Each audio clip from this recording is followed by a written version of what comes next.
आमच्याकडे तसंच झालंय पूर्ण गाड्यांवरती. माझ्या तिन्ही गाड्या 4 व्हीलर आहेत, 2 व्हीलर आहेत.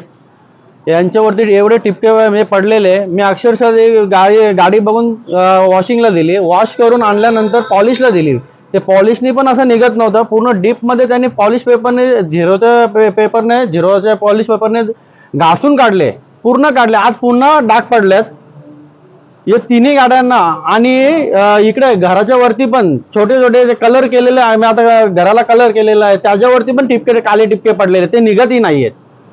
हा प्रदूषण कुठला? मागच्या वेळेस पण हिरवा पाऊस झाला, आता हा काळे टिपक्यांचा काय आहे आता? आणि आमच्या जमिनी, कुटुंबाची पण जमीन, आमच्या एवढ्या स्थानिकांच्या म्हणजे आजूबाजूच्या गावांच्या जमिनी MIDCने ॲक्वायर केल्या.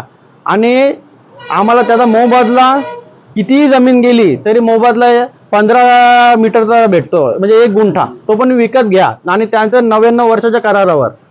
आज ते काही डेव्हलपमेंट दुसराच दिवस चाललंय. आणि रहिवासी आहेत किंवा बिल्डिंगी झाल्यात, अनाधिकृत बांधकामं झालेत, त्याच्यातली स्थानिकांच्या जमिनी घेतल्या शासनाने. तिसराच माणूस काय घेऊन बसलाय. हे काय? रस्त्याचा पण रस्ता एकाच साईडला वाइंडिंग म्हणजे वाढलाय, 50 फूट एका साईडला वाढलाय, त्याचाही मोबदला नाही. म्हणजे स्थानिकांवर अत्याचारच चाललाय हा.